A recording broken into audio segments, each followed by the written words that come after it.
इस मूवी का start black dragon demon के इंपीरियल पैलेस से होता है, जहां सभी डीमन इमरजेंसी मीटिंग के लिए इकट्ठे होते हैं और ब्लैक ड्रैगन डीमन को जिस नाइटमेयर का सामना था उसको इंटरप्रेट करने के लिए वो अपनी एक सबऑर्डिनेट से पूछता है, जो कि फीमेल स्नेक डीमन थी और उसका नाम जोई था, जो कि ब्लैक ड्रैगन डीमन से उसके ड्रीम की एक्सप्लेनेशन सुनने के बाद ये प्रिडिक्ट करती है कि इस आदमी जिसमें बहुत ज्यादा पावर्स होंगी वो ब्लैक ड्रैगन डीमन के लिए मुश्किलात और तबाही लेके आएगा और वो आदमी ब्लैक ड्रैगन डीमन के शहर को डिस्ट्रॉय करने का प्लान को नाकाम बना देगा और सारी ह्यूमन टेरिटरी पे रूल करेगा। ये सुनकर ब्लैक ड्रैगन डीमन अपने दो सबऑर्डिनेट्स को उस आदमी का पता लगाने के लिए कहता है जिसकी प्रिडिक्शन जोई ने की थी। उन सबऑर्डिनेट्स में से एक मेल फिश डीमन था और उसका नाम यूबो था और एक लीफ फीमेल डीमन थी जिसका नाम पोकुई था। उस आदमी को ट्रैक करने के लिए वो पोकुई को एक मैजिक शॉल भी देता है जो कि उस टाइम रिएक्ट करेगी जब भी उनका सामना उस आदमी से होगा। जिसके बाद सीन शिफ्ट होता है और हमें गांव की मार्केट को दिखाया जाता है जहां लोग अपने मामूल की जिंदगी गुजार रहे होते हैं। वहीं एक रॉबर चुपके से एक लड़की के पैसे चोरी कर लेता है जब वो शॉपिंग कर रही होती है, लेकिन जल्द ही उस लड़की को इस बात का पता चल जाता है और वो हेल्प के लिए चिल्लाने लगती है, जिसकी वजह से बहुत से लोग उस रॉबर को पकड़ने के लिए उसका पीछा करने लगते हैं, लेकिन वो मुश्किल से बच निकलने में कामयाब हो जाता है। लेकिन फिर हम देखते हैं कि वहाँ का टाइम अचानक से रुक जाता है और यहाँ हमें पता चलता है कि उस जगह का टाइम एक अजीब से आदमी ने रोका था और उस आदमी का नाम जीगोंग था, जिसने भिखारियों वाले कपड़े पहने हुए थे और वो वाटरमेलन खाते हुए काफी इंजॉय कर रहा था। वो उन लोगों के पास से बड़े आराम से गुजर रहा होता है जो कि फ्रीज हो चुके थे और जीगोंग टाइम को दोबारा से कंटिन्यू करने से पहले वाटरमेलन के छिलके जानबूझकर रॉबर्ट के आगे फेंक देता है और जैसे ही टाइम वापस आता है तो रॉबर्ट उन छिलकों से स्लिप हो जाता है, जिसके बाद लोग उसे पकड़ने में कामयाब हो जाते हैं और फिर उसे जेल ले जाते हैं। दूसरी तरफ जब जीगोंग कुछ मिरर्स के पास से गुजरता है तो वो अपने आप को भिखारी के रूप में देख के सरप्राइज हो जाता है, क्योंकि वो तो असल में एक बहुत ही अमीर आदमी का बेटा था। इसलिए वो परेशान हो जाता है क्योंकि अब वो बहुत ही गरीब हो चुका था। लेकिन फिर उसकी आंख खुल जाती है और हमें पता चलता है कि ये तो सिर्फ उसका ड्रीम था।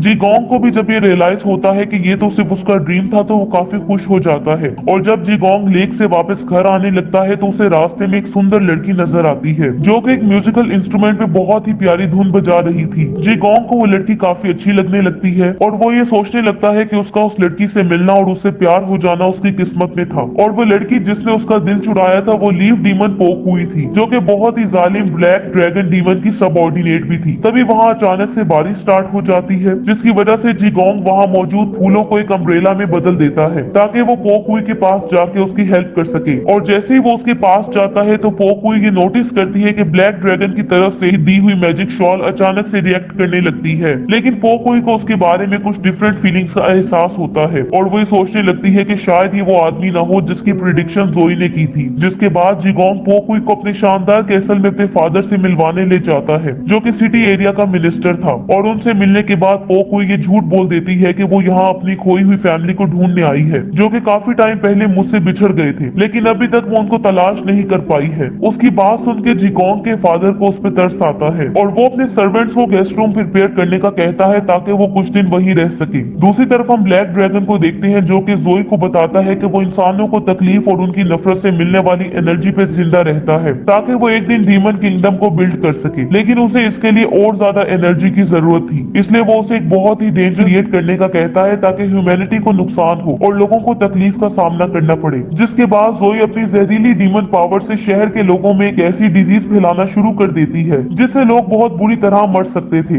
दूसरी तरफ हम देखते हैं कि जीगोंग पोकुई को एक थीफ को पकड़ने के लिए बुलाता है जो कि उसके कैसल में घुस आया था, जिसके बाद वो पोकुई को अपनी बहादुरी दिखाने लगता है और थीफ से पहुंच के उससे फाइट स्टार्ट कर देता है और जब वो उस थीफ का मास्क उतारने में कामयाब हो जाता है तो पोकुई को ये एहसास होता है कि वो तो उसका पार्टनर यूबो था और जब जीगोंग को उसके डीमन होने का पता चलता है तो वो उससे एक ऐसी मैजिक ट्रिक यूज करते हुए लड़ने लगता है जो कि उसने एक बुक से सीखी थी, लेकिन क्योंकि उसने उस ट्रिक को सीखने में पूरी तरह परफेक्शन हासिल नहीं की थी इसलिए वो मैजिक शॉट से अटैक के दौरान उनको सही तरह से यूबो पे पॉइंट नहीं कर पाता और अपने अटैक को नाकाम होता देख के वो पोकुई को लेके वहां से भागने का फैसला करता है और जैसे वहां से जाते हैं मैजिक शॉट्स यूबो की एनर्जी को डिटेक्ट कर लेती है और उस पर अटैक करने लगती है और इस अचानक अटैक से वो उड़ता हुआ दूर एक दीवार में जा गिरता है और बेहोश हो जाता है। थोड़ी ही देर में जीगोंग पोकुई के रूम में आता है और उसे बताता है कि वो डीमन कैसल से चला गया है, इसलिए उसे डरने की जरूरत नहीं है। अब जीगोंग के वहां से जाने से पहले पोकुई उसकी मैजिकल स्किल्स और नॉलेज की तारीफ करती है, जिसकी वजह से वो ब्लश करने लगता है और फिर वहां से चला जाता जाता है और उसके वहाँ से जाते ही पोकुई को रूम के बाहर से कुछ आवाजें सुनाई देने लगती हैं, जिसके बाद वो चुपके से रूम से बाहर आ जाती है, जहाँ उसे पता चलता है कि वो आवाजें यूबो की थी, जो कि दीवार से टकराने की वजह से अपनी मेमोरी खो चुका था। जिसके बाद पोकुई फौरन से यूबो की रिपोर्ट एक वाटर पोर्टल के जरिए ब्लैक ड्रैगन डीमन को करती है कि यूबो को कुछ भी याद नहीं है और यहाँ तक कि वो अपनी आइडेंटिटी और मिशन को भी भूल चुका